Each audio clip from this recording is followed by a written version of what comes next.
Imaginez un peu une grève massive dans une administration immense. Mhm. Genre, la tension est à son comble, les employés sont furieux, et le système entier est complètement paralysé. Le cauchemar classique, quoi. Ouais, exactement. Et là, on se pose une question toute simple. Qui mène la fronde? Bah, intuitivement, on s'attendrait à ce que ce soit les rebelles, non? Les éléments un peu perturbateurs. C'est ça, ou ceux qui détestent ouvertement leur boulot. Mais, et c'est là que ça devient dingue, que dirais-tu si les données prouvaient que les grévistes les plus acharnés, les plus impitoyables, étaient en réalité les employés du mois? Waouh! Ouais, ceux-là même qui aiment le plus leurs tâches quotidiennes et qui sont les mieux notés par leurs supérieurs. C'est un paradoxe absolu et c'est pourtant très exactement ce qui s'est produit lors de la grande grève des fonctionnaires en 1953. Ah ouais? Ouais, ça défie totalement notre intuition sur la façon dont les gens se comportent au travail, en fait. Eh bien, c'est précisément ce paradoxe qui va nous servir de point de départ aujourd'hui. Dans cette analyse approfondie, on va complètement déconstruire le mythe de la bureaucratie. Ah, je suis très impatiente d'aborder ça. Parce qu'on a souvent tendance à imaginer les grandes organisations comme, je sais pas, des machines cassées ou des horloges mal huilées. Ouais, le fameux cliché de l'administration kafkaïenne. Totalement. Mais la réalité est bien plus fascinante. La bureaucratie, c'est pas une simple accumulation absurde de paperasse due à une mauvaise gestion. C'est un jeu social d'une complexité folle, un vrai système de défense méticuleusement construit. Hmm. Et pour explorer tout ça, on plonge dans une œuvre monumentale, le classique de la sociologie, Le phénomène bureaucratique de Michel Crozier. Publié en 1964, c'est ça? Exactement, avec aussi l'éclairage super intéressant de la préface de l'édition de 2010 signée Erhard Friedberg. C'est une plongée vraiment essentielle. L'objectif de ces chercheurs, à la base, c'était de comprendre pourquoi d'immenses structures finissent par se paralyser elles-mêmes. Les fameux cercles vicieux. Voilà. Et surtout, pour comprendre ça, il a fallu casser un mythe tenace, l'idée de la rationalité parfaite. Hmm. Au début des années 60, Crozier s'inspire beaucoup des travaux américains, et notamment de la théorie de la rationalité limitée d'Herbert Simon. Alors attends, qu'est-ce que ça signifie concrètement cette histoire de rationalité limitée?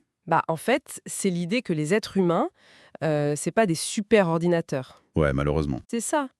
Quand un individu dans une organisation prend une décision, il va pas calculer toutes les options possibles pour trouver la solution optimale pour l'entreprise entière.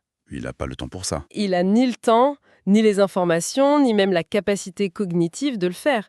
À la place, il va s'arrêter à la première solution qui est, entre guillemets, satisfaisante pour lui. Ah, donc c'est très égoïste au final. D'une certaine manière, oui. Il fait un choix qui protège ses propres intérêts immédiats, sa tranquillité, son statut, tout ça, en se basant sur une vision très étroite de son environnement de travail. D'accord. Et Crozier utilise cette grille de lecture pour démontrer un truc fou. Les employés utilisent les règles rigides de la bureaucratie, non pas pour être plus efficaces, mais pour maximiser leur propre protection. Donc on cherche pas la solution parfaite, on cherche la solution qui fait le moins mal sur le plan personnel. C'est exactement ça. Bon, décortiquons un peu tout ça, parce que la théorie c'est bien beau, mais pour vraiment la saisir, il faut la voir en action. Carrément. Et nos sources nous offrent un voyage dans le temps incroyable. On part dans le Paris des années 50, au cœur d'une immense agence de chèques postaux. Et il faut bien planter le décor là, parce que c'est un monde qui n'existe plus du tout aujourd'hui. Ouais, avant l'ère numérique, si quelqu'un voulait transférer de l'argent ou payer une facture, il y avait un traitement physique d'un bout de papier. Le fameux chèque. Voilà. Et cette agence, c'était pas le petit bureau de poste de quartier avec 2 guichets, c'était le cœur battant de l'économie française de l'époque. Mhm. Imagine un seul bâtiment gigantesque abritant 4500 personnes, Waouh. et presque exclusivement des femmes. Si ces employés arrêtaient de taper sur leur machine, c'est simple, le commerce national s'arrêtait net. Les enjeux étaient colossaux. Et les conditions de travail reflétaient vraiment cette urgence quotidienne. On ne parle pas de petits bureaux calmes. Ah non, pas du tout. C'était d'immenses salles bruyantes qui résonnaient du fracas métallique de centaines de lourdes machines comptables. Les employés étaient répartis en petites équipes très strictes de 4.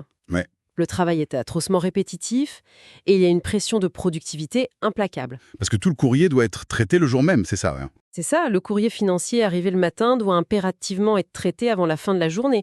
Si le quota n'est pas atteint, paf, les heures supplémentaires sont obligatoires. La galère. Sur le papier, c'est l'archétype même de l'usine à col blanc, un vrai cauchemar d'aliénation, quoi. Et logiquement, on s'attendrait à y trouver des employés profondément malheureuses, tu vois, complètement broyés par le système. Bah oui. Pourtant, l'enquête de Crozier révèle une donnée stupéfiante. Le niveau de satisfaction au travail dans cette agence infernale n'est absolument pas inférieur à celui d'autres secteurs administratifs de l'époque. Genre les banques ou les assurances, hein. Exactement, des secteurs où le rythme était bien plus clément, et pourtant elles sont aussi satisfaites. Et c'est là que l'analyse sociologique prend tout son sens, en fait.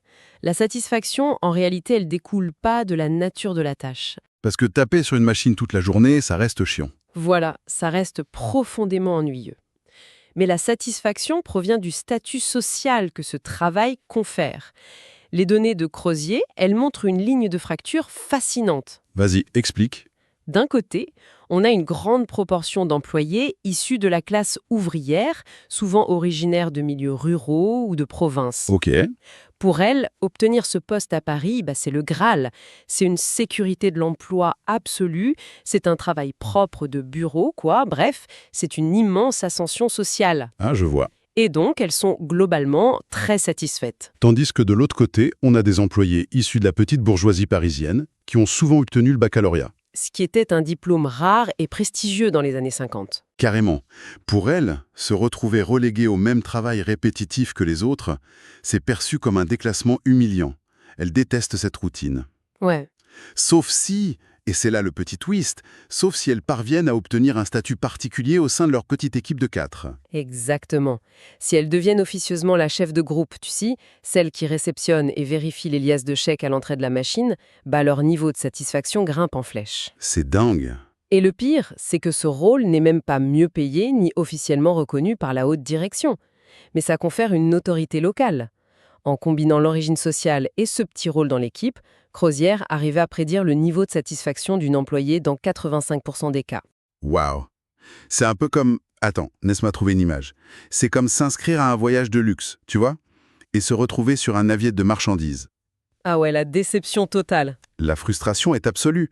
Mais si, à l'inverse, tu t'attendais à devoir ramer sur une galère enchaînée et que finalement on te donne une petite cabine modeste sur ce même navire de marchandises, t'as l'impression d'avoir gagné au loto, quoi. C'est une super analogie. La tâche et le bateau sont identiques, mais les attentes sociales changent complètement la perception de la réalité. C'est ce qu'on appelle la mécanique de la congruence des statuts.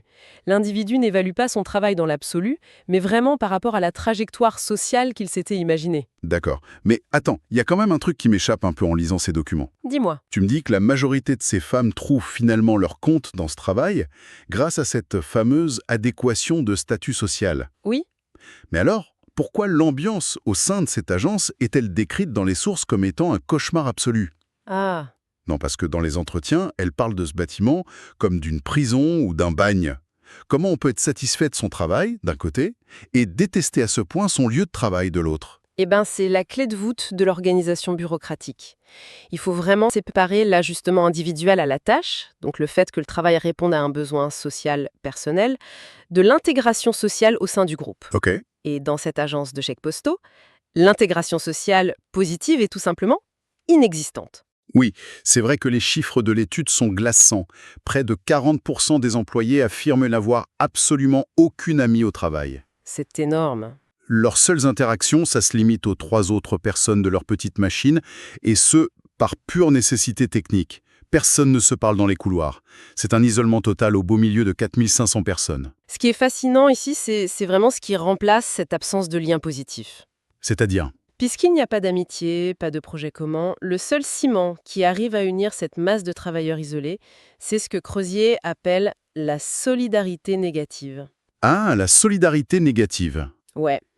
Le groupe ne parvient à exister et à s'unir que dans l'opposition systématique et farouche à une entité abstraite, la direction. D'accord. C'est pour ça que, pour en revenir à notre petit paradoxe du début de l'analyse, lors de la grève de 53, les employés les plus acharnés, c'étaient les chefs d'équipe et les mieux notés. Tout c'est clair. Elles n'étaient pas en grève parce qu'elles détestaient leurs tâches, elles étaient en grève parce que c'était littéralement la seule façon d'exister en tant que groupe, de prouver leur solidarité face à l'autorité. C'est dingue, elles s'unissent contre l'institution, mais jamais pour elles. Jamais. Et la cible de leur colère est tout aussi révélatrice, je trouve. Elles ne s'en prennent pas tellement leurs superviseurs directs, tu sais, les petits chefs de section qui arpentent les travées.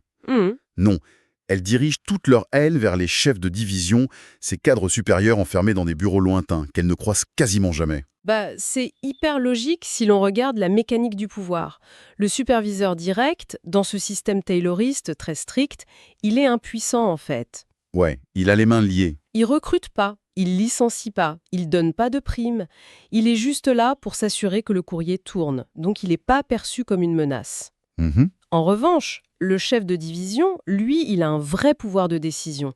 Mais vu la taille de l'agence, il gère des centaines de personnes. Il est totalement aveugle à la réalité du terrain. Forcément. Il ne peut gérer que par des circulaires froides, des statistiques et des règles impersonnelles. Alors attends, je vais me faire l'avocat du diable un instant. Vas-y. Si tout le monde souffre de cette rigidité absurde et de ces règles complètement aveugles, pourquoi les employés, via leur syndicat par exemple, ne demandent-elles pas simplement de donner un peu plus de flexibilité au manager direct? La fameuse question. Bah oui, si on laissait le petit chef de section adapter les pauses, distribuer le travail de manière plus humaine ou cas par cas, tout le monde respirerait un peu mieux, non? Et ça, c'est l'erreur de jugement classique que font tous les réformateurs. Ah bon? On pense que la règle est subie par les employés, mais en réalité, la routine bureaucratique, c'est un bouclier. Un bouclier? Oui. Si tu donnes de la flexibilité au chef direct pour adapter les règles, tu lui donnes instantanément du pouvoir sur les employés. Il pourrait favoriser l'une, pénaliser l'autre, selon ses petites humeurs du jour. Ah oui, le favoritisme. Pour les employés, cette dépendance personnelle, c'est la ligne rouge absolue.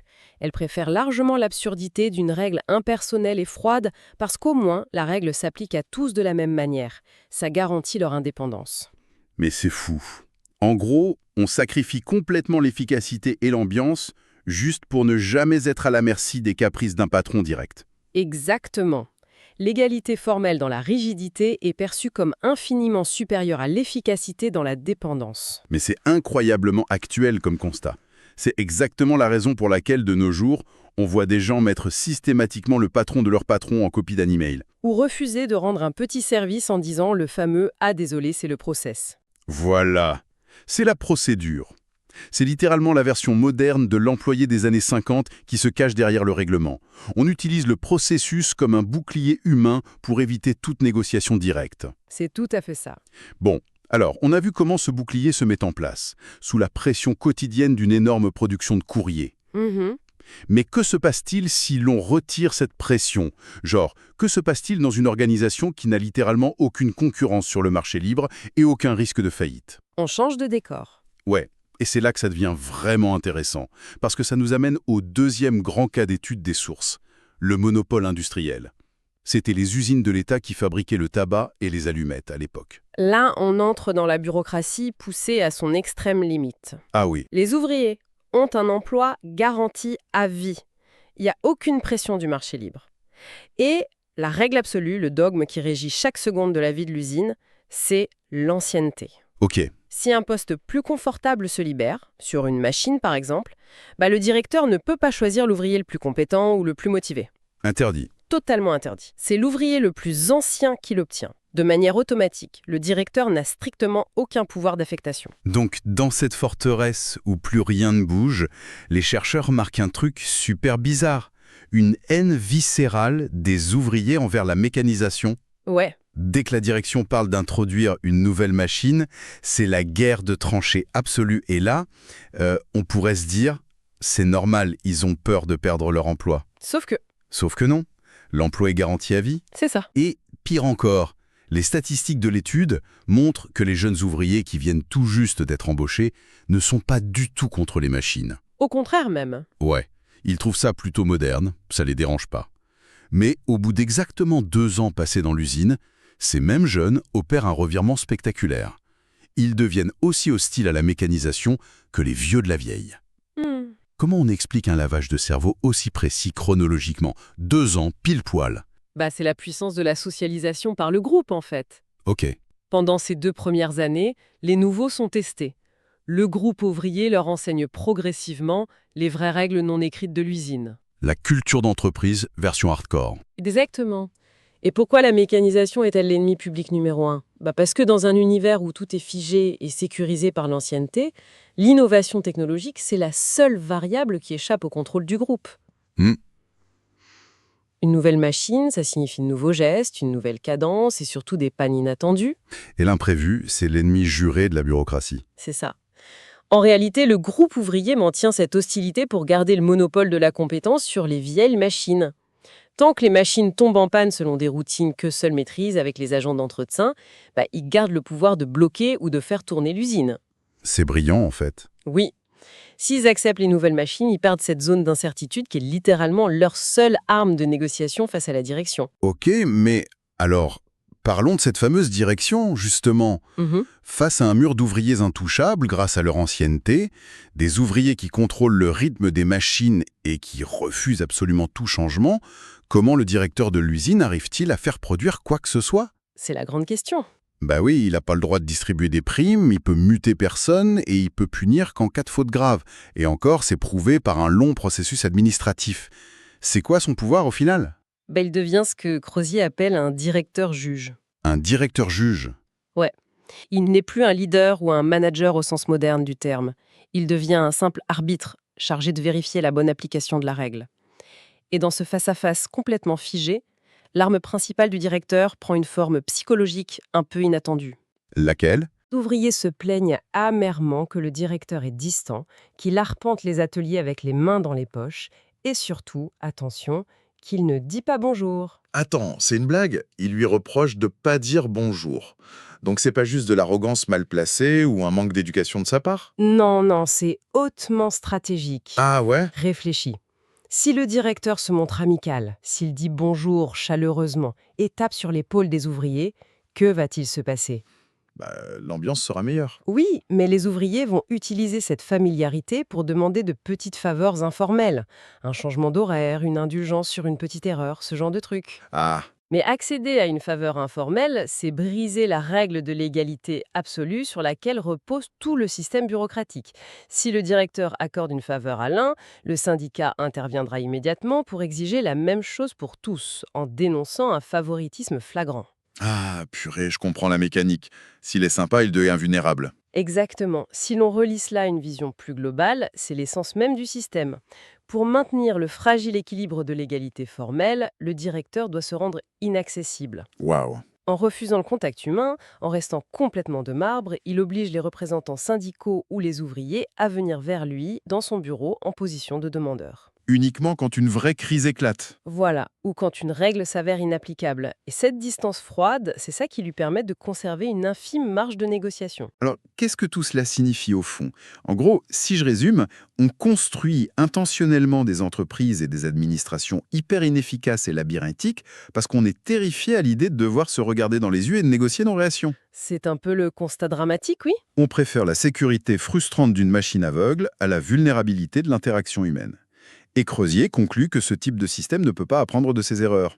Une bureaucratie, ça se corrige pas au jour le jour. Absolument pas. Puisque tout est verrouillé pour éviter le conflit face-à-face, les petits problèmes s'accumulent sous le tapis. Ça finit par exploser. La bureaucratie ne peut évoluer que par la crise. Il faut que le système se bloque complètement, que la situation devienne insoutenable pour qu'une réforme massive soit dictée depuis le sommet. Réforme qui imposera de nouvelles règles, qui créeront de nouveaux blocages à leur tour. La boucle est bouclée. C'est un portrait psychologique fascinant. Et je trouve que ça résonne avec une force inouïe aujourd'hui. Quand on remplit des formulaires à non plus finir dans un hôpital, ou qu'on clique sur 15 fenêtres de validation dans le logiciel RH de notre boîte, on maudit le système. Et à juste titre. Ouais. Mais on oublie souvent que ces processus lourdins, c'est pas les erreurs de conception. Ce sont des forteresses de papier et de pixels. Elles ont été construites, souvent avec notre complicité tacite d'ailleurs, pour nous éviter le fardeau de la confrontation directe avec nos collègues ou nos supérieurs. Et cela soulève une question cruciale pour notre époque. Laquelle? Le modèle bureaucratique classique, avec ses chefs distants et ses gros règlements imprimés, il offrait au moins une cible claire. On pouvait faire grève contre le directeur lointain, on pouvait se plaindre qu'il gardait les mains dans ses poches en marchant dans l'atelier. C'est vrai, il y avait un visage humain à détester. Mais aujourd'hui, avec l'avènement du management algorithmique et de l'intelligence artificielle, on remplace ces structures humaines par des algorithmes complètement opaques qui décident de nos plannings, de nos évaluations et de nos objectifs. Et un algorithme, ça n'a même pas de main à mettre dans ses poches. Précisément. Sommes-nous en train de bâtir la forme de bureaucratie la plus pure et la plus glaçante qui soit? Une architecture numérique parfaitement déshumanisée. C'est ça. Une architecture qui supprimerait même la possibilité de cette fameuse solidarité négative qui donnait paradoxalement du sens à la vie de ces employés des années 50. Hmm. S'il n'y a plus de directeurs à détester ensemble, contre qui ou quoi le groupe pourra-t-il forger sa propre protection? Voilà de quoi nourrir la réflexion de tous ceux qui naviguent aujourd'hui dans les couloirs ou les serveurs de nos organisations modernes. Tout à fait.